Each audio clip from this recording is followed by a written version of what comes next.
आज दोनों बुजुर्ग दंपत्ति नरेश चंद और उनकी पत्नी मेघना जी झूले पर बैठे अपने घर के आंगन में अपने स्वर्ग जैसे घर का आनंद ले रहे थे।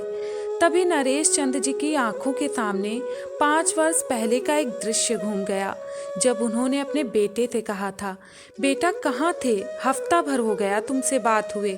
तुम तो जानते ही हो, जब तक तुम दोनों भाई बहनों से तुम्हारी माँ की बात नहीं हो जाती वो बेचैन ही रहती हैं। सूरज घर कब आएगा, नायरा से कब बात हो पाएगी। बच्चों के बिना घर घर सा नहीं लगता जी, बस यही रट लगाए रखती है तुम्हारी माँ। बेटा मैं भी अब थक चुका हूँ, सच कहता हूँ, अब मुझसे या बाग जमीन इतना बड़ा घर अकेले नहीं संभलता।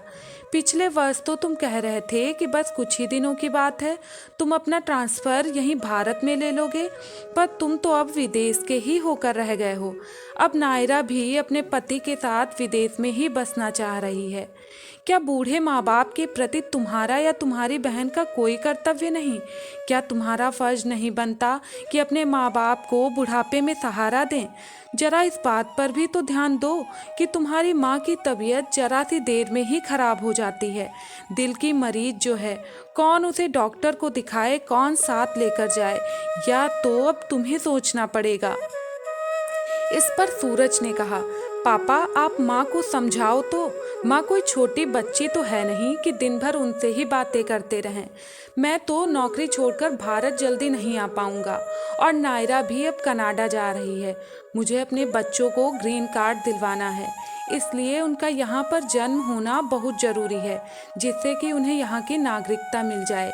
आप भी कब तक बड़ा घर और इतने बड़े बाग और ज़मीन की देखभाल कर पाएंगे?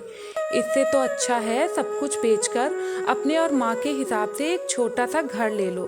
कुछ पैसे अपने दवा इलाज के लिए रखकर बाकी मुझे और नायरा को दे दो, जिससे कि हम दोनों भी अच्छे से सेटल हो जाएं।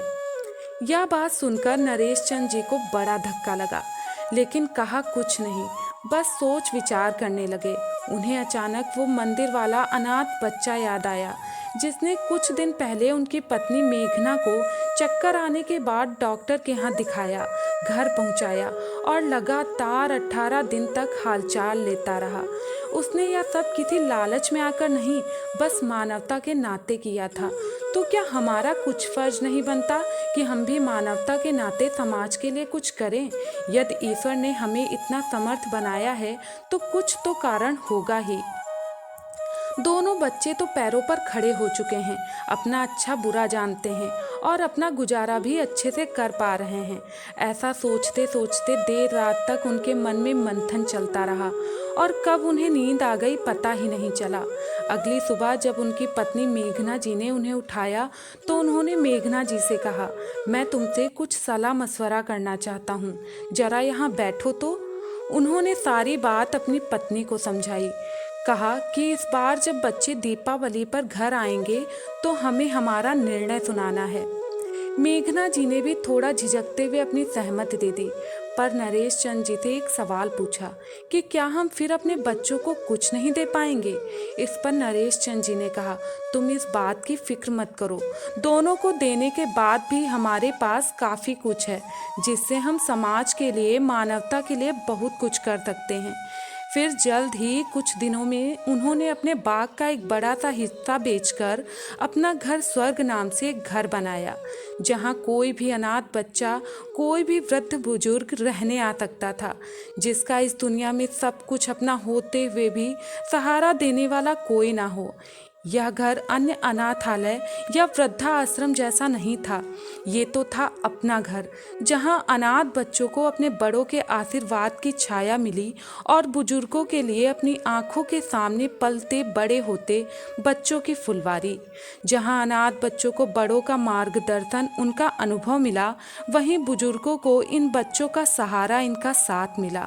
अब सचमुच उनका घर स्वर्ग था, जहां चैन और सुकून के दिन रात कटते थे। दोस्तों, आज की कहानी यहीं पर समाप्त होती है।